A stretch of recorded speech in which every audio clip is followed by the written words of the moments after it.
حضرت حسین کے بیٹے حضرت زین العابدین حضرت حسین کی شہادت کے کئی سال بعد زندہ رہے. انہوں نے کبھی ماتم کیا, کبھی محرم میں کالے کپڑے پہنے, کبھی اپنے باپ کے نام پہ تعزیہ نکالا ہو تو بتاؤ.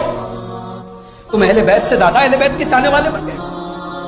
میرے بھائیوں, اس ہستی کا نام لے کر کے آج تم بازاروں میں چلاتے ہو, جس نے اس حسین نے جس نانا کی گود میں پرورش پائی تھی, اس نانا کی زندگی میں ماتم نام کی, غم منانے نام کی کوئی چیز نہیں.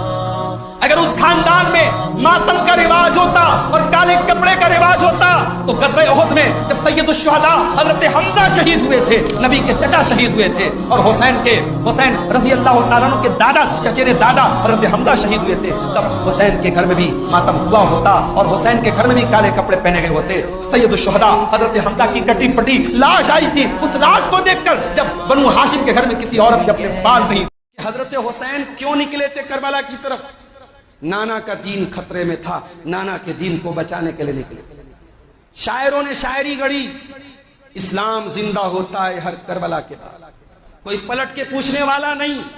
اگر اسلام مر رہا تھا نعوذ باللہ, اسلام مردہ ہو رہا تھا نعوذ باللہ, تو کیا اسلام کو بچانے والے صرف 72 لوگ تھے؟ سن 61 ہجری میں محرم کی 10 تاریخ کو جب کربلا کا واقعہ پیش آیا, نبی کے انتقال کے 50 سال بعد کا پیریڈ ہے. صحابہ کی ایک بڑی تعداد موجود ہے, صحابہ کی اولادیں موجود ہیں, تابعین موجود ہیں, حضرت حسین کے اپنے گھر کے بہت سارے افراد موجود ہیں. نانا کا دین اگر خطرے میں تھا, بچانے والے صرف 72 کیوں تھے؟ میرے بھائی, ان سوالوں کو آج تک کوئی سلجھا نہ سکا.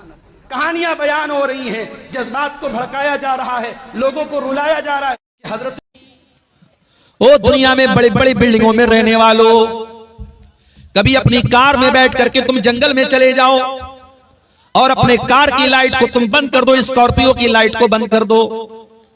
جنگل کے بیچوں بیچ میں روڈ کے اوپر آپ کی گاڑی کھڑی ہے اور ہیڈ لائٹس بند ہے, اندر اندھیرا چھایا ہوا ہے. تھوڑی دیر کے لیے تصور کرو میرے پیارے بھائیو, کار تو پھر بھی چوڑی ہوتی ہے, قبر تو اس کار سے بھی زیادہ تنگ ہوگی. اور اللہ کے نبی فرماتے ہیں ان للقبر زغتتن, قبر تو سب کو پکڑے گی, سب کو دبوچے گی, قبر سب کو دبوچے گی. عذاب قبر سب کو نہیں ہوگا, مگر قبر سب کے اوپر ٹائٹ ہوگی. میرے اوپر بھی ہوگی, آپ کے اوپر بھی ہوگی.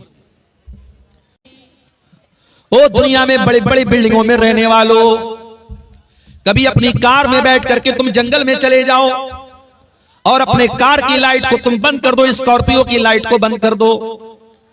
حضرت عمر نے حضرت علی کو زنجیروں میں رسیوں میں باندھ دیا اور حضرت عمر نے حضرت علی کے گھر کا دروازہ جلا دیا نعوذ باللہ. دروازہ ان کی بیوی حضرت فاطمہ کے پیٹ پہ گر گیا, پیٹ کا بچہ شہید ہو گیا. یہ روایتیں بیان کرنے والا, اس کا مقصد تو تھا عمر کو نیچا دکھانا, اس کا مقصد تو تھا یہ ثابت کرنا کہ عمر اہل بیت کے دشمن تھے نعوذ باللہ.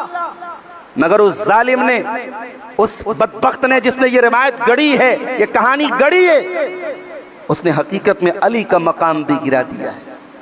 اس نے علی کو ایک بزدل بنا کے پیش کیا, اس نے علی کی بہادری کا مذاق اڑایا, اس نے علی کی شجاعت کا مذاق اڑایا. ارے علی وہ تھے جب اللہ کے نبی نے اسلام کا اعلان کیا, نبوت کا اعلان کیا, حضرت علی کی عمر 10 یا 12 سال کی تھی, چھوٹے سے بچے تھے.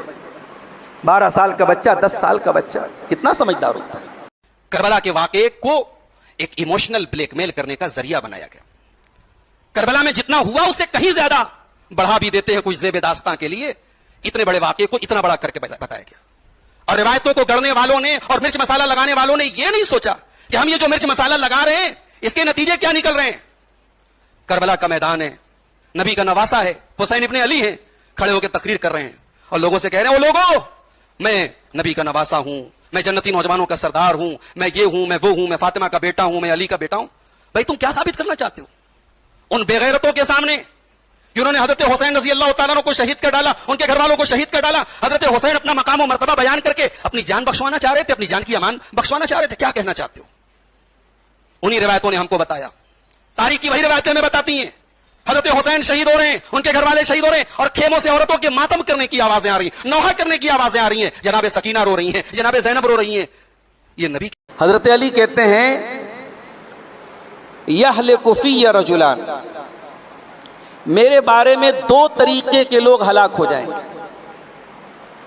محب مفرط یقرضنی بما لیس فی، ایک وہ ہے جو مجھ سے محبت میں اتنا غلو کرتا ہے کہ وہ باتیں میرے بارے میں کہتا ہے جو میرے اندر نہیں ہیں، جیسے شیعہ حضرات کا عقیدہ ہے،